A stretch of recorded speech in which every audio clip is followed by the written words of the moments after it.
Islamabad high court में media से गुफ्तगू करते हुए शुएब शाहीन ने कहा कि मेरे सारे सपोर्टर्स को हिरासा किया जा रहा है, उनको उठाया जा रहा है और धमकियां भी दी जा रही हैं।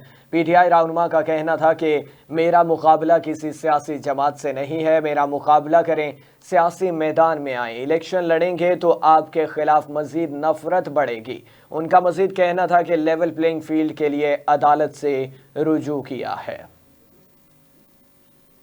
जो आज जुल्म जबर और बर्बरियत का माहौल कायम है SHO थानों के, जिसमें चक शहजाद, बाराकऊ, इसमें तरलाई और उसके साथ नीलोर, खन्ना और फुलगरां, इनके SHOs हमारे जो स्पेशली चक शहजाद हमारे सपोर्टर्स को हरास कर रहे हैं, उनके घरों पे छापे मार रहे हैं और उन लोगों को फ़ोन करके कह रहे हैं कि आप शुएब शाहीन की हिमायत ना करो।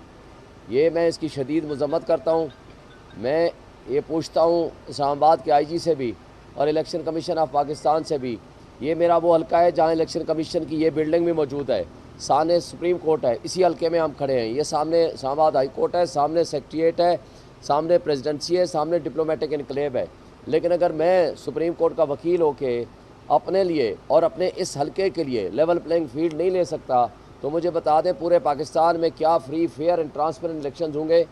मैं इलेक्शन कमीशन से गुजारिश करता हूं कि अगर आप, जहां आपका दफ्तर है, जहां आप बैठे हुए हैं, यहां अगर आप अपने आंखें नहीं खोलेंगे और कान बंद कर देंगे और अगर आप यहां भी मेरे ग्रीवेंसेस रिड्रेस नहीं करेंगे, तो मुझे बताएं पूरे पाकिस्तान में आप free, fair and transparent elections कैसे कराएंगे।